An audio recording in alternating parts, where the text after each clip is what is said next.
Welcome to another episode of the Multifamily Collective. This past week, or actually a couple of weeks ago now, I had the opportunity to catch up with Andrew Kuhn.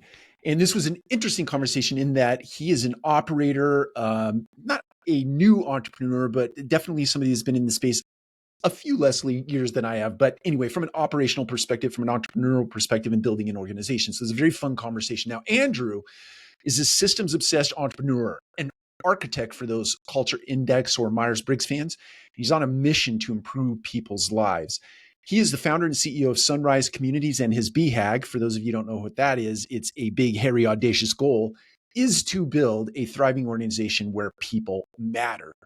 Whether it be their dedication to providing their residents an amazing living experience, their commitment to revitalizing communities, being the best operator and managers of apartments in the world, or making sure that their team members make Sunrise the last company they ever work for. World class is the standard they strive for every single day. And I will tell you in this conversation, Andrew exudes the very confidence necessary to pull off a BHAG like that.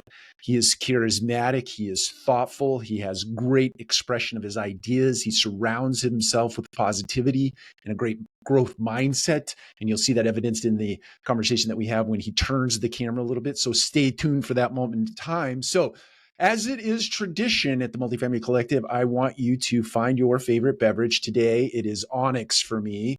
Onyx, the Eclipse brew, baker's chocolate, burnt sugar, smoked vanilla bean. This coffee is amazing.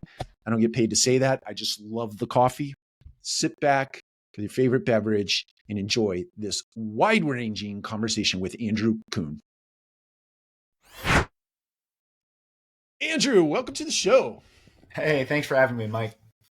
Hey, I am incredibly excited about having this conversation. I think you as an operator, me as a recently former operator, but long bit of time in this industry. I'm very excited to talk to you today about operations, but about leadership. But first, where are you in the world so that our viewers and our listeners know where you live and operate? Yeah, absolutely. So our corporate office is located in Royal Oak, Michigan, which is a inner ring suburb of Detroit. So Michigan, Midwest, born and raised, and love the area, and plan on being here for the long term.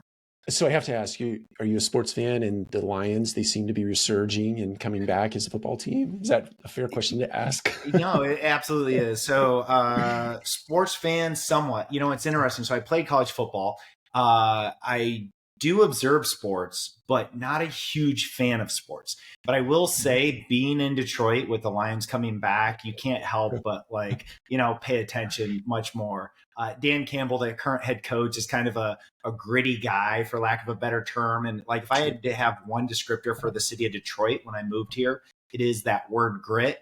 And so like, he is a perfect match for the city, and it's cool to see. I love that. Yeah. And I hate to sort of like segue right to, it's like when you're having a conversation, is it sports? Is it the weather? So on and so forth. Yeah, But thank you for at least entertaining that. Well, of course. I'm always pulling for Detroit unless they're playing the Cowboys. Just leave that there. So I want to start today by sort of framing this conversation. You had a very successful role as a salesperson, and I'll let you kind of unpack what that was in the industry you were working in. But you made a major pivot into real estate. And so if you could talk about what seemed to be a very successful career and a very successful start, and then one day you wake up and you're like, I think I'll do something else. Can you kind of unpack that for us? Yeah, absolutely. And thank you for asking about that. It's a decision that wasn't taken lightly, and to kind of fill people in. The background is I graduated in college in 2005. And about that time, two things had happened in my life that really kind of changed the course direction of my life, right? One of which was went to college, as I mentioned, played football, was a dual major, so a pre-med major and a business major.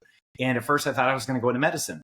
And long story short, I spent a week with our team surgeon, world-class orthopedic surgeon, All-American at Ohio State.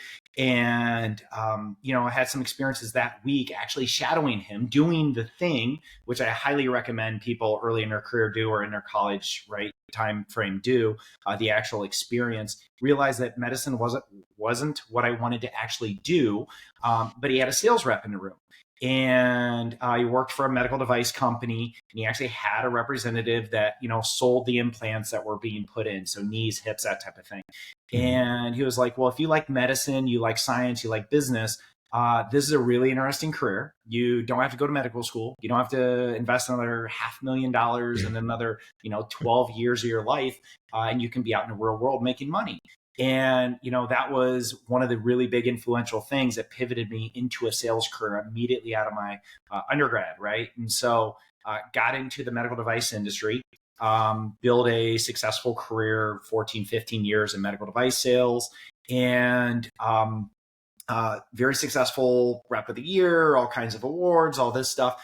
But during that entire time, I would say, and it ebbed and flowed, but I had been aware of the little purple book that everybody talks about, Rich Dad, Poor Dad, from college. I had a friend who gave it to me, and always realized that I did want to do real estate. And so it was a side job, I guess you could call it. Real estate was where I bought my first rental in 2006. Literally, I was living in an apartment. I was renting an apartment and actually bought a investment property while renting from another landlord.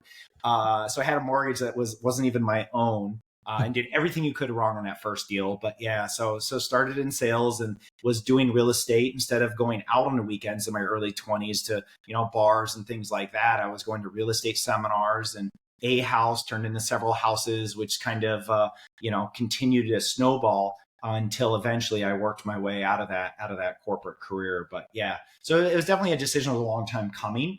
But it served its purpose for that chapter of life too, Mike, which I think not enough people take the awareness to kind of zoom out and say, does this serve me right now? And so there was a chapter of my life where a day job, a W-2, flexibility within a corporate structure, people call it an entrepreneur, that really served a purpose for me, and so during that chapter. And so it was a great strategy in hindsight. So let's key off of that a little bit. I want to key off something you said about buying the first deal and doing everything wrong. My imagination tells me you learned a lot of lessons. You 100%. also learned some lessons in the W-2 environment. Yep. I have to imagine, I'd like you to talk about some of those lessons, but kind of take us from those lessons right up to what something you espouse today in terms of core values for your organization, core values for yourself. So maybe launch from lessons learned to the values. Yeah, absolutely. So first deal, 2006.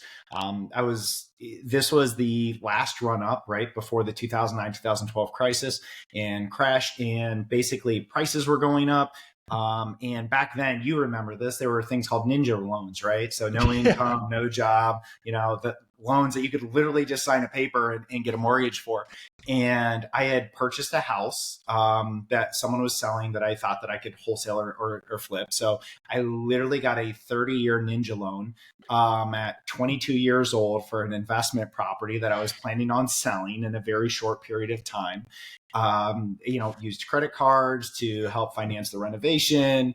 Didn't know any contractors, got burned. Like there were a whole bunch of those missteps, right? And thankfully did not get burnt too bad on that first sale. Ended up barely, maybe a little bit of profit, probably net of taxes, probably was a wash, but really started to learn that school of hard knocks of life tuition that you start to pay, right? And time and effort and energy and money, real world money. And so that was the basis. That was the start. And I guess the good news was, in hindsight, looking back, when you're a broke, just out of college, no connections, no investors, no network, any of that stuff. The good news is like, I didn't have enough money to actually lose a whole bunch in 2009 and 2012. Sure. But one of the things that I would, if I were to give myself a scorecard on back then was, I was in my early 20s. I wasn't married yet. I didn't have kids. My responsibilities were small. right? So I was able to take bigger risks than I could now with, a wife, two beautiful daughters, and a company, and people who are, I'm responsible for. And so that was definitely one thing in hindsight that I definitely recommend people do early in their careers, especially, is go take some big swings, go mess up, and live life a little, right? Like figure out what you like to do, because through that process is when you really start to learn. And so, anyways, there was also another time during that beginning phase where it was after 2 or 3 houses, and I had decided that I was going to leave my sales job because all these seminars were going on telling you how you're going to get rich in real estate, make millions. So I decided to quit that first job to do real estate full time, right? And I wish I could tell you that I was, an instant millionaire like the seminars told me I would, but I completely got my butt handed to me. And that was hard knocks lesson number 2, right? Is that when you are young, unemployed, no steady income, and you're trying to build a thing or do a side project or build a business, that if I didn't have steady income, I had to spend any money that I made, maybe on a flip or a wholesale or whatever, on a rental to live. And so I was never getting ahead. And so there was a book I was lucky enough to read early on that talked about the chicken entrepreneur strategy, which is basically that, I guess people call it the hustle mentality, or the side hustle, where I got a W-2, which, by the way, lenders in the single family space love when you have a W-2 income, right, for loans.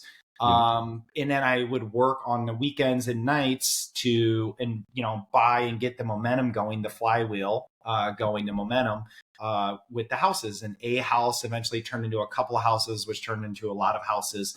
And that's really how I got my start in the space, especially in the single family space. And so definitely some really good life lessons in hindsight. But that really what happened is you learn core values of life by experience, right? By getting in the crap. And I'll share a quick story for you, because it's not always roses. I promise you, there's a good book called The Entrepreneurial Roller Coaster out there, and it talks about the ups and the downs and how one minute life is great and, you're on top of the world, then the next you're in the bottom of them. And I'll share with you a quick story. Early 20s, I had just met my future wife, and we were dating at the time.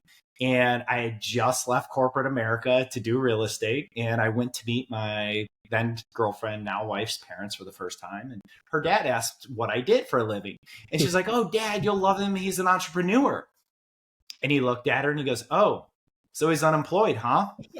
And right. And to his credit, like, he wasn't wrong. But what I will say is that you learn a lot in those moments. And, there was a time, especially early on, that really, really firmed up one of my real core values. So early on it was early 20s, and back in the days when ramen noodles were a thing. They actually may be in style now, but anyways, ramen, whatever. And, was going from deal to deal, not really making much money. And I've always been a lifelong learner, right? So love books, love reading, consume lots of information. I see a lot of books in your background. Like, that's me to a T. I love it. I could talk to you about books all day. And one of the things about successful entrepreneurs that I had read is all these guys had, ups and downs, and, some had filed bankruptcy as like a badge of honor. And I was like 23, 24, really didn't know a lot yet. And, I remember I was dating my then girlfriend at the time, and I had gotten behind because I didn't have a job, and I was living off of credit cards and, that type of thing. And I'm like, you know what? I had a weakness where I was just like, a moment of weakness where I was just talking to her one night, and I was like, you know what? I'm going to run up my credit cards, and I'm just going to file bankruptcy because it's a badge of honor. And I literally tried to talk myself into going through with this. I don't think I've ever shared this, quite honestly, but she said, "No, you're not going to do that." She goes, "1, it's not the right thing to do. 2, it's not who you are." And, she's like, "We don't do that." And I'll tell you what, not only did it say a lot about her, and her name is Nicole, in regards to her core values at the time, but it also helped me to be a better person to realize mine. And so actually, if you look at our company core values today, which are the fundamental basics of our entire organization, do the right thing is one of our company core values. mentors, right? Yeah. And so for those of your audience that listen to and have read the book Traction and are familiar with the EOS world, do the right thing is one of our 4 core values that we preach to the world. And we literally use it as a decision filter.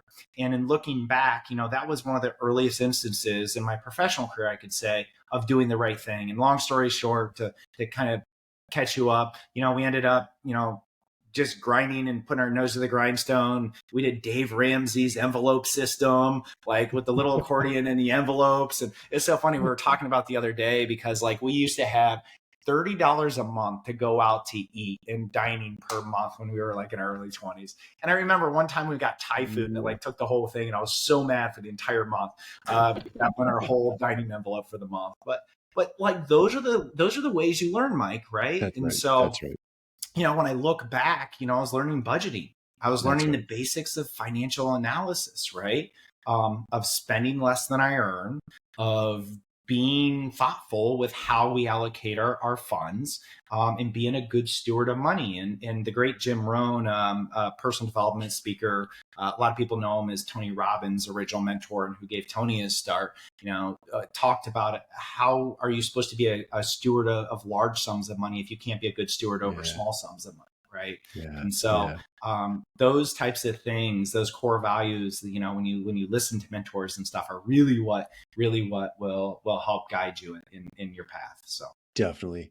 I definitely want to get to mentorship in a minute, but I want to do it by way of something that you said. There's so many directions we could go here, but sorry. you mentioned a small phrase at the very beginning of what you unpack there, the scorecard. And I want to use that as a jumping off point for the EOS system. You also mentioned EOS just a second ago. Yep. And it's interesting. I think that EOS is very popular. There's scaling up. There are many other sort of business platforms or operational platforms that you can choose from. But then there is a segment of the audience out there that has never heard of any of these things, and they're attempting to make it up on the fly. I say that especially as it relates to individuals who entered into the real estate space, let's say in the last 48 to 60 months plus minus, when money was free flowing. No idea. Let's not stop short of saying they had no business getting into the real estate business at this moment in time. But anyway, talk about EOS, not only as it applies to your business and how you use it in your business, but I know it sort of segues into your personal life and your family life. And I just think that's super interesting. So let's hear about it. Absolutely. So, one thing, and we had talked about this previously, I'm definitely like a systems and process person. We can talk about culture index for those of the culture index fans out there. I'm an architect, right? I like to structure what I call better mousetraps. And EOS, or the Entrepreneur Operating System, is a system that was actually designed by Gino Wickman, who was the original founder. He wrote a seminal book called Traction. And Gino, actually, come to find out, is a Detroiter. And it's interesting because if you read Traction, I've been lucky enough to know a lot of the people, and actually had a kind of a front row seat because I'm the outgoing president of EO Detroit, or Entrepreneurs Organization, the Detroit chapter. And we actually just honored Gino here locally in the inaugural EO Detroit Hall of Fame. And at the dinner, he actually shared the story of how it started. And so it's kind of interesting. He was a local entrepreneur in EO Detroit. And there were a couple other members that were in his form, or his group, his inner group, that had introduced him to a couple other operating systems. Vern Harnish's very popular system, Scaling Up. There's a whole bunch of others. He pulled some stuff from Chip Daly and a lot of others out there. And long story short, was a really good marketer and packaged it in this book called Traction, right? So for those of you who haven't got the book Traction, use this as a writer downer. Buy Traction today on your Amazon, audiobook, whatever. But it is one of those seminal books of, what I would call a BOS, right? A business operating system that gave us a structure for our organization. And for those that are especially, and it's funny because you don't just need to be starting a business, but I find that this sweet spot are people, with, call it, 4 to 10 employees on the small end, that a system like this will help to give you a structure and a cadence, right? Mm-hmm. And so not only will it help give you clarity on core values to decide for running your business, but it'll also give you a system and a cadence for weekly meetings. It'll give you a system for setting up quarterly rocks and goals, both quarterly, annually, 3 years out. So you guys have a North Star, in the operations of your business. And honestly, it's been easily a top 5 thing, if not top 2 or 3, within the last several years that we added to our company. I believe we're on year 4 now, and it's been phenomenal. As far as like in addition to our company of processes and systems that's made us better. I think it's interesting. I've operated both in we use scaling up at my most recent position, or in my most recent position, company. And I've operated outside of that with a structure that was an entrepreneur, family office, third generation, super successful, but no system, no discipline, no routine, no cadence. Yeah. and it was wild to think that they were very successful in the marketplace. But here was the differentiator, is that they were the 100-pound gorilla. Is that the saying? They were the biggest property management firm in the market. Yeah. And no competition, right? No real competition. So they were able to get away with it for a very long bit of time. But we finally put a system in place there. Talk about, so I have to imagine with the system in place in your 4th year, you've used that as sort of a catalyst for, or an engine for prompting technology that you put against and or other systems that you put in place at your organization. You're a very tech forward guy, or at least everything I've read about you, very tech forward. So kind of talk to us about how you embrace technology for growth without sacrificing the quality of, your team members' experience or your customers' experience, et cetera. No, of course. And I will, by the way, I will get back to you. We can circle back to EOS for the family personal part later, because I am passionate about that. Family is one of my top 3 core values. And we were actually running quote unquote EOS for our family life before we were even running EOS for our business. But that's another story we can go down. But talking about being tech forward in systems in our business. So in regards to the real estate space, so for those who don't know, multifamily owner operator, Midwest based, and very, what I would say, open to change and tech forward, or all in regards to evolving the operations of managing, owning, operating, managing apartment communities. And here's why. First off, those that have a history in this business, I've been studying it since 2006. I know a lot of our listeners and even members on my team have 25, 30 plus years in the industry. And one of the things you always hear about this space is that it's very archaic, very slow to adapt. But the reality is that we're in a time now where, between the technology getting so advanced, but also the fact that the business is changing in regards to items that are outside of our control, that you have to be able to seek yield or seek alpha by evolving your business and building in efficiency, systems, processes that will actually make you be able to survive. And a comment real quick on being the biggest in any industry is that when you're the biggest, you have a target on your back, right? And someone will eventually knock you off that top. So I always think about it in the grocery store. And Dan Kennedy, old school direct response marketer, used to talk about Kmart. And he said at one time, Kmart was the biggest retailer, right? Then along came Walmart, and Walmart owned Kmart and completely knocked them off their pedestal, right? And now you've had it taken online, and you have Amazon as the greatest. And so, and what happens is, most of the time when you study, if you're a student of history, is that these organizations don't evolve. They're not aware. They don't implement systems. They don't meet the customer and the user experience. So I'm big on user experience in our organization. And so a couple things. Terminology is important. Words are important. So to hear me talk, I always talk about our residents. It's very rare for anybody in our organization to say tenant. There are residents, right? And these are their homes.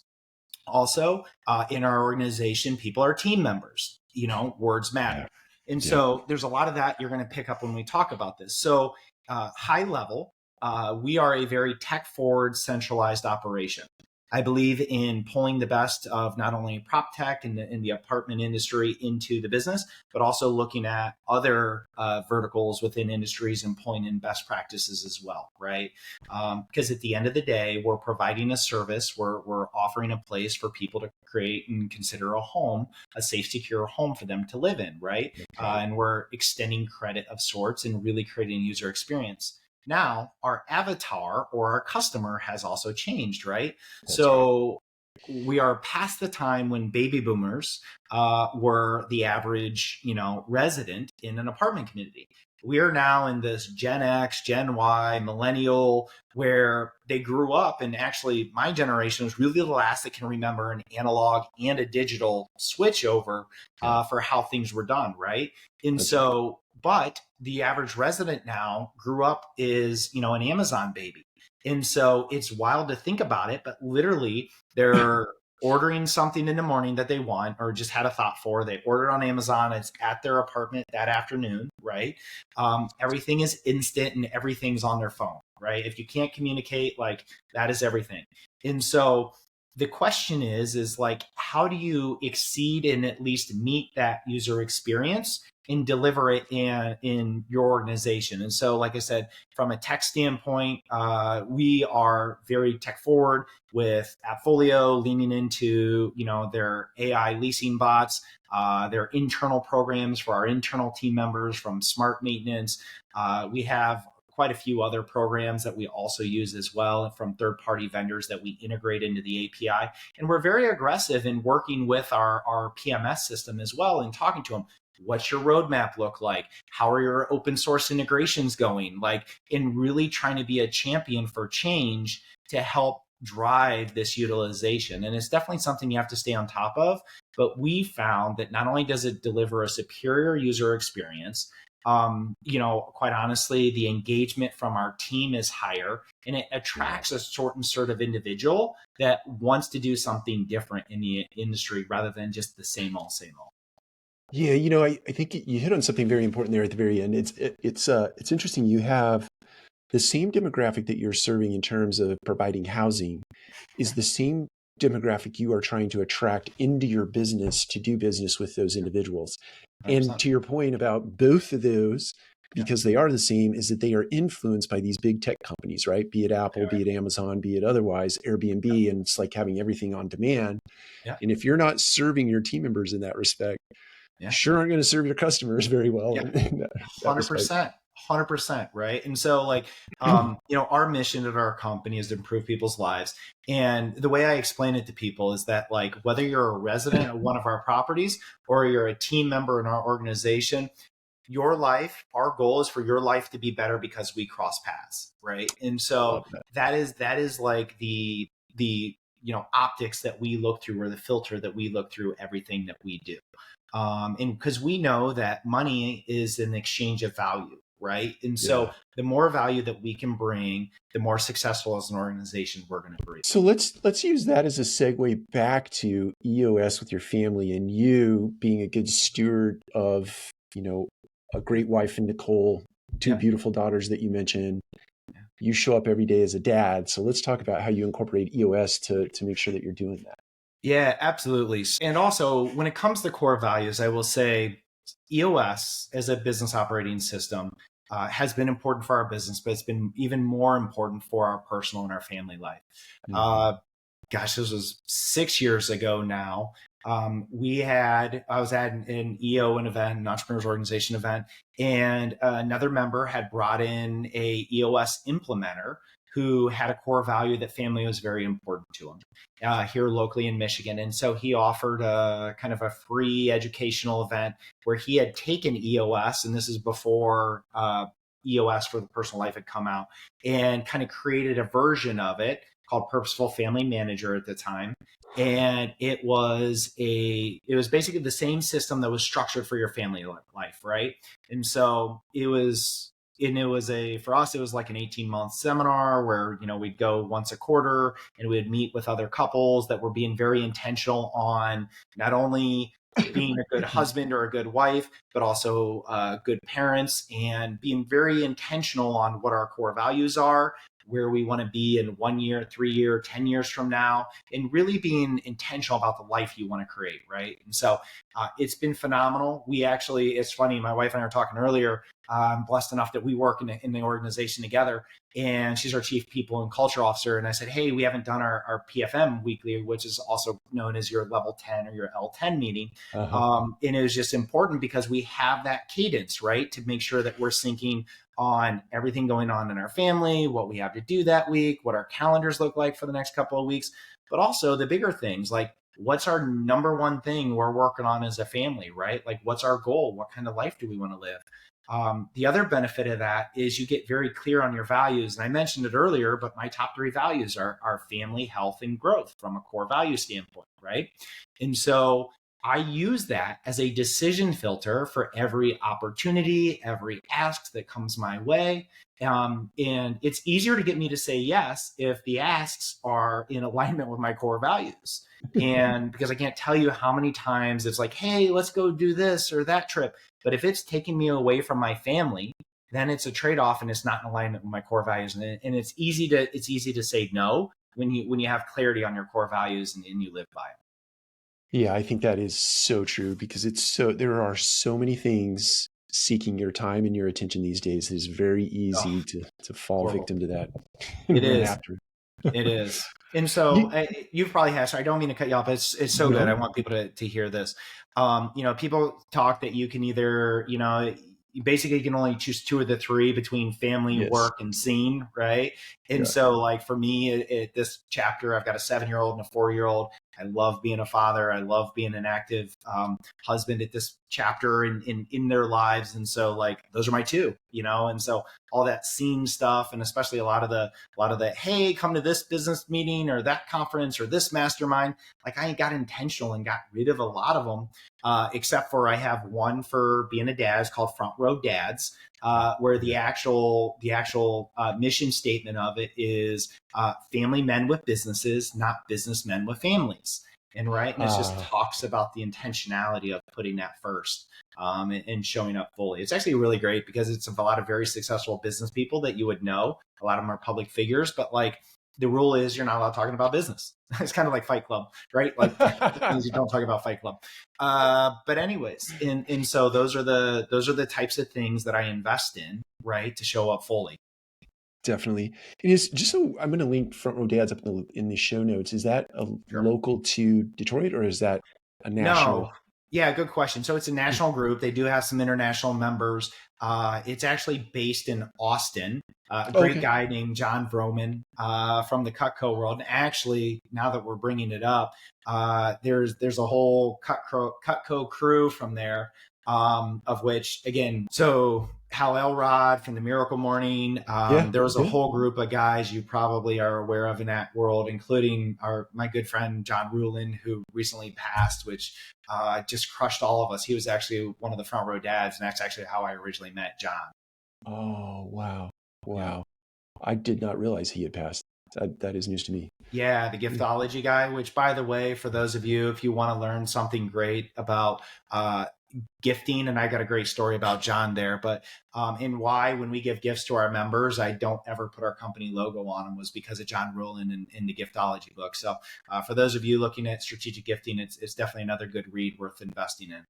Yeah, that book changed my entire outlook on the gifting sort of economy, if you will, and how important it really is to and to the extent of personalizing things for people, and outside of what traditional cadences, and phenomenal book.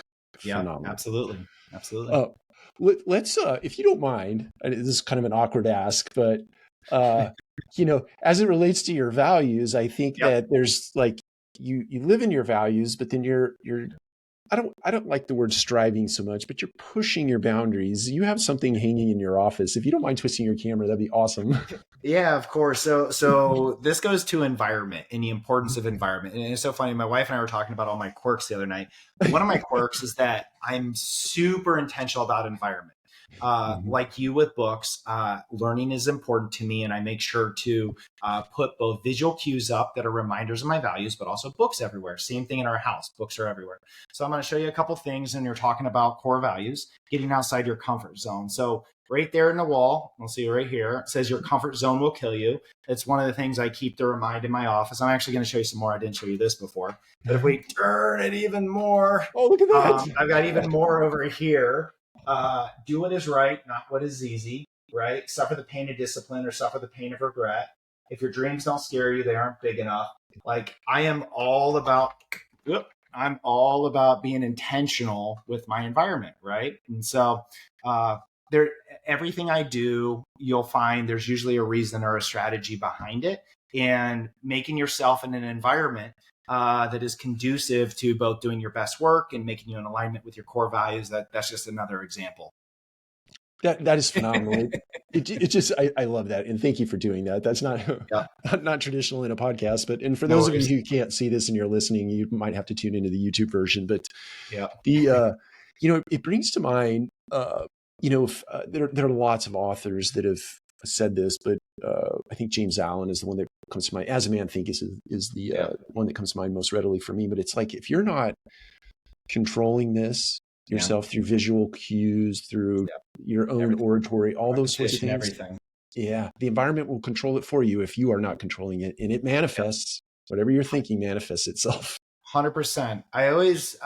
The way I heard it best, that I remembered it, right, is that you're never going to be able to win the outer game until you win the inner game. Ooh, that's and so good. when I think about things and I process, I realize that the majority of what happens in our world starts here, right? And so spend a lot of time being very intentional on the things you do want, learning about how you think and how you process, and really putting your intentions out into the world. It's kind of the story of like if you wanted a new car, and all of a sudden you just get that glimmer of a thought about a new car. Then all of a sudden you randomly notice them at certain places, and then you can't help but see that car until you've actually gone over the edge, and eventually you end up buying the car, right? So that decision process started at that little seedling, but if you don't plant those seeds, they're never going to grow.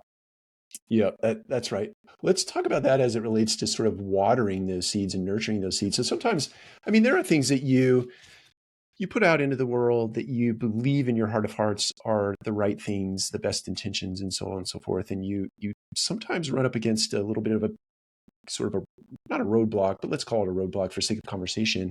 Yeah. How do you, when you catch a moment like that, where you're like, I can make this happen because I'm resourceful enough, I'm ambitious enough, I'm desirous enough, I can make it happen, versus, oh, that roadblock is there for a reason. Talk to me about moments you might have had like that. Yeah, great question. There's two things that come to mind. The first of which is that, anything can be accomplished in this world, but it's all going to come at a cost and a price. And it's so funny. I just remember this Jim Rohn seminar that he talks about, his first time he had success in the industry. And he said, it came at a price that was too much. And where I usually hear that with certain individuals is like, whenever I have a conversation with an older friend that talks about missing the first, years of their kid's life because they traveled too much and things like that. And like, I'm a person that, one, because I respect the value of book. Like it was told to me that like, you think about someone that puts their entire life experience, 25, 30 years of experience in professional world in a book, right? And you could just invest 6 hours and get their whole world experience. Like I think about that. And so same way with people giving me advice, granted, I'm going to filter it and make sure that it's coming from a source that I trust and respect. But, to have that as feedback to be aware of, so I don't step in those same landmines. So that is the first thing, right? To understand that everything's going to come at a cost, whether you're doing something in alignment with your values or not in alignment with your values. And I'll share another story when it comes to alcohol, because health is a big, thing for me. It's a big core value. I tend to not drink much. And it was okay, but there are very few instances where I will, and my wife knows this. She knows that if it's a very big social outing with people who I enjoy being around, or it's a really nice bottle of wine or bourbon or something like that, where it is, it would be almost awkward not to. I'm okay having, a glass or something like that. But I don't do it for any reason because of the fact that I know, and this sounds horrible, but I kind of have a scientific mind. When you actually look at it, the fact that it's created of alcohol, which is an actual toxin for your body, and your body has to literally process this toxin that you're poisoning yourself with, I'm kind of like, all right, well, there's a trade-off here, right? Like, and so I just know that, and I use that as a limiter. So everything comes at a cost. That's one thing that I remember. But the other thing is pushing through boundaries. So many people do two things. One, they chase bright, shiny objects and they're on to the next greatest thing, right? And it's like one thing after another, and they never stick with it. But then you study the Steve Jobs of the world, someone who is so maniacally focused, or Warren Buffett, so maniacally focused at one thing that they saw it to their destination and their execution, like at the end. That to me is, beautiful in a sense that they work toward mastery of a thing, of a craft, right? And the enjoyment is within the fulfilling of the journey and not the end destination. And so like, I've really been able to learn on that. But the other thing is that there is a lot of friction and resistance to doing anything great in this world. And so people like the sign on my wall says, anytime that they get to a level of friction or resistance, they actually will, pull back from it because it's painful, because it hurts, right? It's interesting. We had a 60% growth in Q2, and I was just completely destroyed after Q2 energetically. Like, we were exhausted, we were frustrated, we were breaking systems, and we were hiring people and firing people and all this stuff. And I'm like, what is going on here? And then I had to take a minute and reset and realize that growth is painful, right? Like, you are doing something you haven't done before. You're stepping outside your boundaries. And if you actually think about it in like physical training terms, a muscle actually needs to be broken down, the muscle fibers, to grow the strength to get better and stronger, right? Same way in an organization. And so I've done a kind of a mental flip where I look for the pain, I look for the resistance and lean in, and then know that the real success is in the last 5%. So many people in this world are so good at getting to 95%. And then they just don't finish, right, Mike? And so pushing through that last 5% is really what separates you from everybody else, and quite honestly, the most successful from everybody else. So true. So true. I love what you said there, Andrew, about looking for the pain. And I read a lot out of the Bible because I think the Bible has great lessons. And one of the things it talks about is like, really the struggle is how you fashion who you are as an individual. And so you can't look at adversity as a bad thing. That adversity there it's there to serve you and help 100%. fashion who you are as a person. So it is, I right? love that. But you're right. Not many people lean into that pain because it's painful. They don't, but it's preparing you for greater things, right? Like, that's the thing, is that it's testing you, it's preparing you for greater things. And if you believe that mindset, and, we all get the autonomy to decide what we believe, I think it can serve you very well. That is so right. Let's talk about you. You have touched on mentorship in many different ways in this little bit of time that we've spent together, from the Rich Dad Poor Dad book influencing you, Jim Rohn influencing you, some other big names. I'm sure Zig Ziglar is in there as well. Love Zig. All the masters of the universe. But I know it's obvious to say that mentorship is important, but let's talk about the role of mentorship in your life in terms of leadership and or your role at home and what it means to you. Yeah, absolutely. So mentorship can take many different forms, right? And to me, if you just boil it down, right, it is, learning from others' life experiences. It is, finding a better way to help serve your life and be a servant leader and be of value to others. And quite honestly, finding ways to bring value to more people. And so, I have a belief a belief system that, when I die, as far as I know, I get one life. And when I die, I'm going to be standing there with the ideal version of what I could have ultimately become. So call it my ultimate potential. Mm-hmm. And I look at it as my job while I'm here on this earth to get as close to that person as possible, so that they're not a complete stranger when I finally meet that version of myself. Right. Love that. And so in that way, I look at it as, how much value can I bring to others? How can I continue to pour into others? and affect change for the better that way. And truly that has become, a life mission of mine. And so that was when I realized early on that as far as a mission goes, the larger our organization, the more successful it is, the more people we could help. And this was the vehicle of doing it. And that's when we really realized that we were a mission-based company. Now, none of that would have happened without conversations with mentors. None of it would have happened if I didn't have mentors of afar with, Jim Rohn and Zig and Dale Carnegie and all these books. Like, honestly, so one of the things, and my team kind of thinks I'm crazy, but I'm still going to do it, I promise. I love the little libraries that, you'll see in urban neighborhoods and people walk around and everybody has books, need a book, take a book, give a book type of thing. I want to put little libraries on all our properties with books that can help change your life. And just put them in there so that anybody in any of our properties wants one, they can come take one, that type of thing. And so that's kind of one of my projects I really want to execute in 2025 for our team, because those are mentors from afar, right? And so you may not know them personally, but a lot of people will take time when it comes to creating legacy by writing a book or, putting their information out there, what they've learned, that type of thing.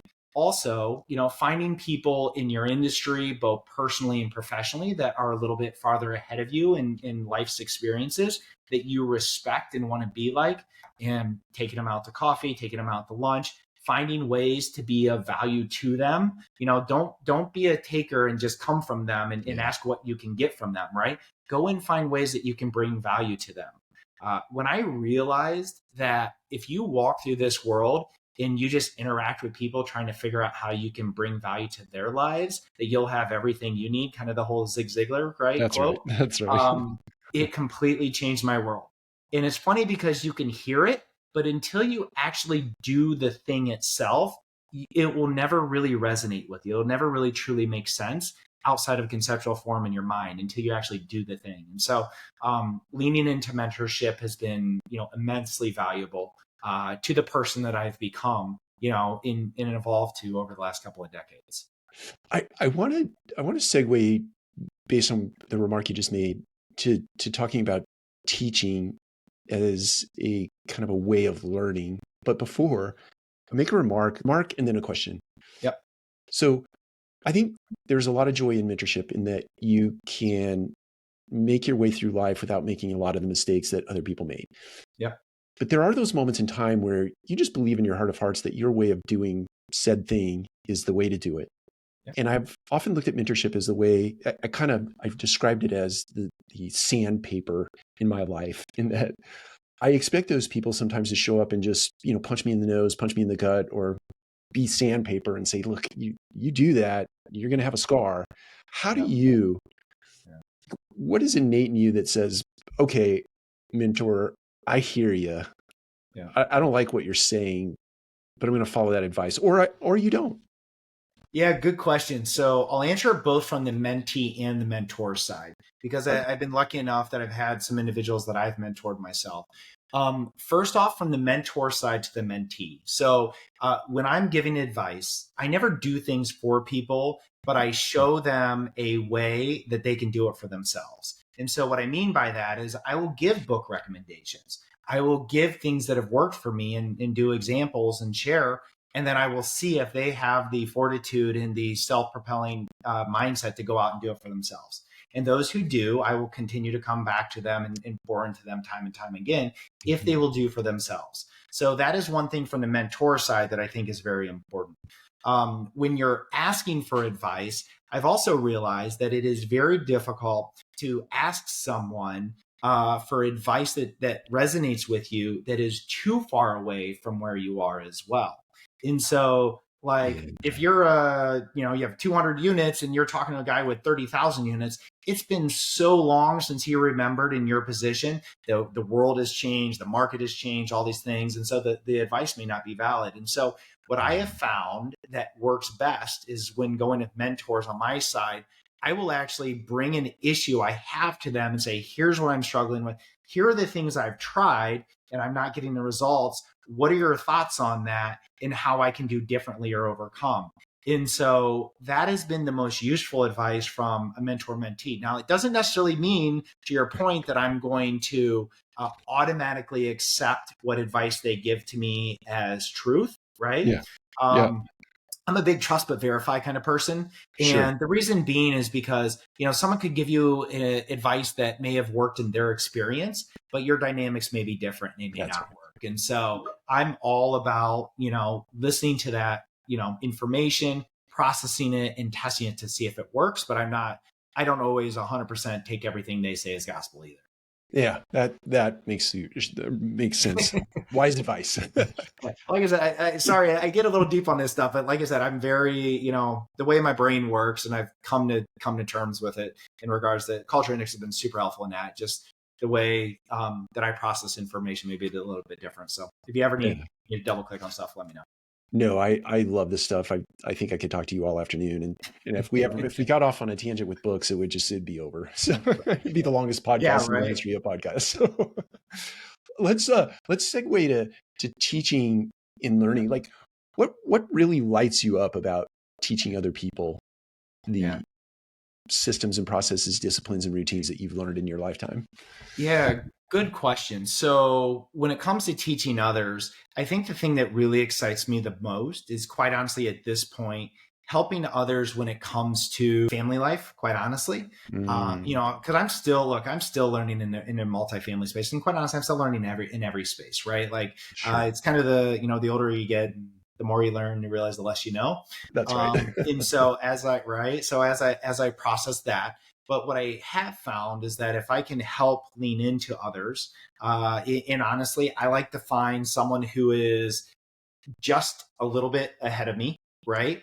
Mhm. So that someone is kind of like my rabbit to chase, someone who is a little bit less than me, maybe a step or two behind me that I can kind of pour into as a mentor, and then someone that I can kind of compete with that's kind of tracking about the same in any certain space. And so like I use that strategy. And that actually came from a book by Patrick Bet-David, but I love the concept of it and the strategy of it. And I'm always kind of tweaking my people of who I'm metricing to, right? But Yep. I find those are great areas to pour into people where I at least perceive myself to be, ahead of them in a certain area, whether it be being a dad or being very intentional on my timing and scheduling and showing up, or the communications and the language that we use, or if it's in business or other areas. I love that. There's a lot in there that we're going to link up in the show notes too, and we might author some pieces on this. I might ask you to co-author some pieces on this. It'll be some fun Love it. content to share. Love it. Okay, you taking everything that I've got two final questions for you. All the things that we've talked about and sort of bringing it to a crescendo moment. Two Yep. topics. One is scaling your business. The other is the legacy you want to leave. So those are two questions, separate questions. Talk to us about where you see your company, whether it's 3, 5, 10 years down the road. You can pull from your EOS document, I'm sure. Yeah. But talk to us about that. But how do you square that with making sure that while you're scaling your company, you're not blowing the whole thing apart and really hurting people? And No. Yeah. then we'll go from there. Yeah, absolutely. So talking about scaling up, right? Like scaling up is a very popular buzzword, and as books and systems are written about it and everything. Conceptually, to me, scaling up is a vehicle for doing greater good in the world. And that's the filter that I look at it through. Our BHAG, our company, our Big Hairy Audacious Goal is we want to be a 25,000+ unit operator. And the reason behind that is because it gives us a bigger platform to do good for more people. And that's the reality of it, right? And so when people ask like, oh, why do you want to scale up? And how much work it is and how hard it is and all that. I'm like, yeah, you're right. But quite honestly, I've never been one to do things small. You can ask my wife. I'm always like, like I would say if there was one thing that an intangible that either I'm not sure if I was born with, I may have been born with it, but I think you can expand upon it is your ability to think and think big. And so, oftentimes you'll hear people talk about if you're going to, shoot for the stars and that type of thing. But going big. And the reason for that was it at first it was like, it's the cool thing to say. And yeah, everybody's talking about scaling up and it must be cool. But the reality is when I sat down and I journaled about it and I processed it, it was because it was a greater platform to do good for more people and bring more value to the world, period. Right. And so when I remember that and keep that clarity in focus as our true north, like it can help guide our decisions. Now, there is going to be pain and growth. We talked about this, and you are going to break systems upon, with that. Now, it doesn't mean that you grow recklessly because, I don't know if you've heard it said, but like more companies will die of indigestion, right, than they will of starvation. And so more companies will acquire someone too big or bad culture fits and all that stuff. So I'm very intentional about our scaling up. And so I make sure that, if it's an acquisition or, whatever it's going to be, that we're very intentional and very methodical on bringing it in to try and minimize the downside risk. And so I'll share with you the last several years, we have pretty conservative financial underwriting for our acquisitions. Last couple of years, we really didn't buy much at all. Part of the reason is because deals did not pencil and make any sense without an unacceptable amount of risk. And we are seeing in our space now, the sheer amount of syndicators that got in over the last couple of years, the sheer amount of people who, really expanded the competition in the industry and are now in a lot of trouble. They put on poor financing. They're really poor operators, or they don't even know what's going on because they have a third party that is optimizing for profit and not for, optimizing the operations of the property. And being successful at real estate, especially multifamily, is a three-legged stool. You got to buy right? So your basis has to be right. You have to finance right, and you have to operate right. That's right. Any one of those legs goes out, you're in trouble. And we're seeing a lot of people with one-legged stools right now. Yeah. And so it's, don't get me wrong. Like, look, the aggressive side of Andrew is like, hey, this is a great opportunity for me. And I'm not lying. I am excited. Like, I'm seeing a lot more deals that are starting to come off market that are distressed that we're really starting to make moves on, both on and off market. But the reality is that real estate's been cyclical for 200 years. And, if people would study history and do whatever they can to minimize risk, because I don't think people are very good at understanding risk mitigation, that they would be able to grow, in a more strategic sense rather than just, opening the floodgates recklessly and then burning up their company. And so that is not my goal because that doesn't serve anybody. So that's kind of how I look to scaling up. And that's our BHAG. Our company knows it. We talk about it every quarter. So. I love it. I have no doubt you're going to hit that number just based on everything I've heard today and everything I've read leading up to this interview. I do, before we talk about legacy and sort of in-cap our time together, you mentioned journaling. And I just have to know for myself, this is a selfish question, was not scripted, but journaling, how important is that in your life? Yeah, good question. So it's gone in and out. It's funny, when I originally heard of journaling, it was almost 20 years ago now. And Jim Rohn talks about, the great legacies that you leave for your family. And one of which was, a journal or a document that you leave for your family that kind of, talks about your life experiences. And, I find that I go in and out of physical journaling. I find the process of writing and getting my thoughts out on paper very important. And I'm a very paper-centric person. I enjoy tactical feel. I feel that being able to dump things out of my mind on the paper is important. So I always have a notepad, literally a yellow notepad or a journal with me all the time that I'm writing things down, and note cards too. Like, it's my paper system. It's funny because I work at a company that is paperless, and my entire company hates me because I'm the one that's like printing reports. If you were to send me a white paper, I'd still print it off on our printer in the office and read it just so that, and so like everybody hates me for that, but that's okay. I love my paper. So anyways, I swear. I'm the same. So, I get it. Right. So like when it comes to journaling, it's very important. What I will say is, like, now it's evolved that, like, I do journaling for my kids. So we'll take pictures. There are some cool apps out there where I'll actually take pictures of them and I'll actually journal what's going on that someday that they can get as a record of their life growing up that they may not be able to remember as much. And so, so journaling is important. The process of writing things down and dumping your ideas out on paper, whether it be your life experiences, your thought process, and doing the work, is super important to me. And so mark one up for the plush journal crowd there. Yes. I love journaling. I do too. I think keying off I think it was Tony Robbins, not to get off track, but Tony Robbins talked about journaling, or he talked about writing a life plan. I remember buying a 200-page notebook, Yeah. spiral notebook, and writing on front and back of all 200 pages my life plan based on the prompts that he did in his one of his, I can't remember what his seminar was, but anyway, that moment for journaling my entire life, almost a daily practice. That's awesome. And it's fun to go back and look, right? So to give you an idea, my wife and I, so before we were married, we used to do, so I kind of like, I don't want to say force my wife, but like got her into the process of what I would do. Right. And so we would set life goals, and no joke, like we found a life goals worksheet from like 2007 or 2008 that we did.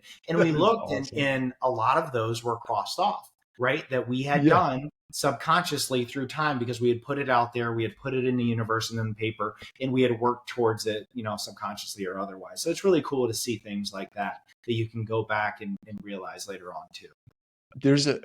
Are you familiar with Dan Sullivan's Gap and Gain book? Oh yeah. Yeah. I've been a strategic coach for several years. It's the gap and the gain is huge.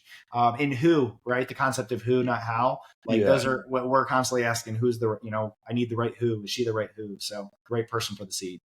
Yeah, that's right. It's just to your point about looking back. It's a lot of times we're focused so much forward, we forget to everything that we've accomplished up to this point in time. And if you take the time to look at it, you would be overly impressed by it. But go ahead.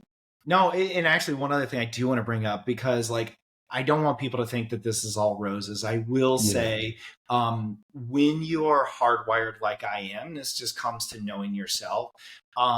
There is a level of, I'm always trying to improve, that some people can read as, I don't want to call it restlessness, but maybe never being satisfied. Sure. And, people, I've been accused of that before, which is fine. But I know that I'm in my happy place and I'm like resonating and in line when like I'm pursuing growth, right? I have a belief that you're either growing or you're dying, and I would rather be getting better and growing in all areas, right?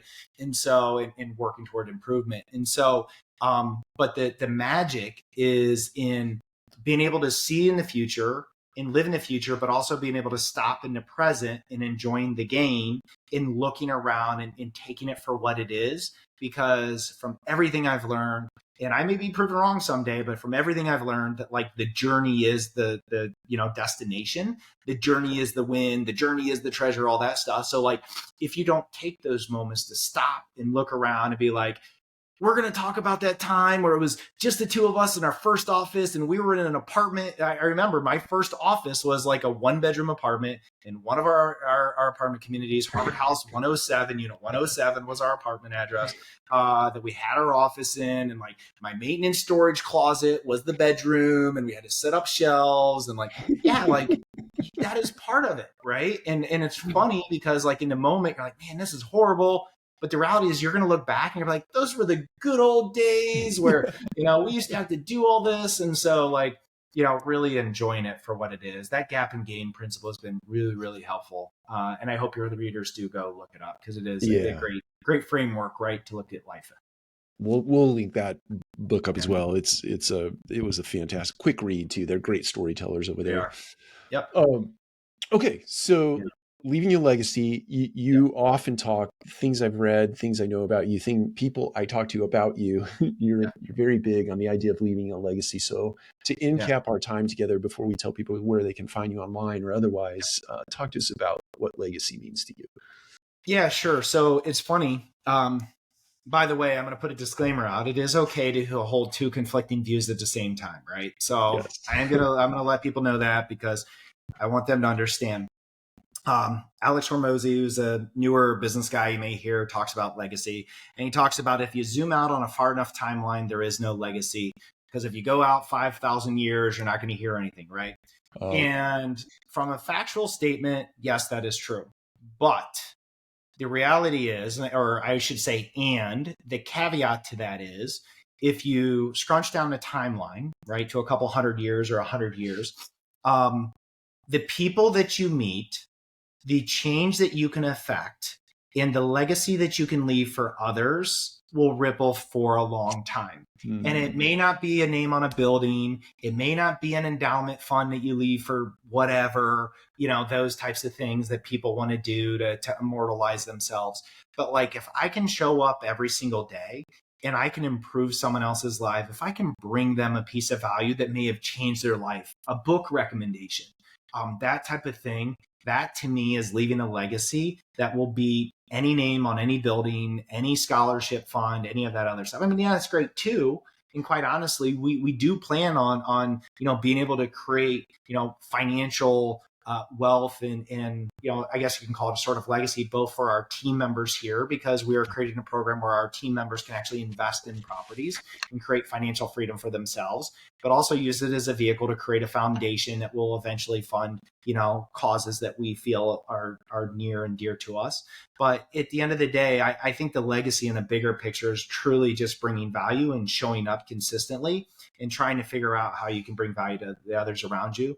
Because I promise you, there is no better feeling than having someone come up to you and say, hey, remember when you recommended that book to me like 5 years ago? Yeah. Or that thing you said that literally changed my life. And I haven't found anything better than that feeling yet. And, I'm pretty sure there's nothing better than that out there. And so I'm going to continue on this path, doing what I can to keep helping and bringing value to others.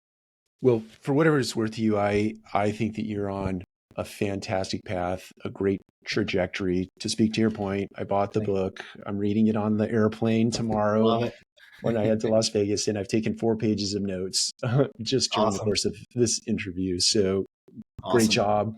And I look forward to the other things that you put out into the world over time. So tell our listeners and our viewers where they might be able to reach out to you or learn more about your organization. Yeah, absolutely. So the easiest 2 places are my LinkedIn page. You can search for Andrew Kuhn. That's Kuhn. Our company is called Sunrise Communities.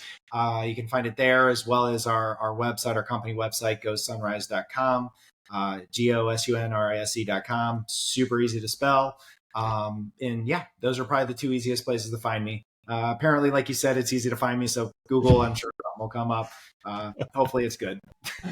Absolutely. Everything I found was awesome. So Andrew, it's been an absolute pleasure, and I appreciate you investing time with the Multifamily Collective. And just thank you. Yeah, thank you, Mike. I really appreciate it. And I love the things you guys are doing with the Multifamily Collective. Okay. Thank you so much. Awesome. See ya.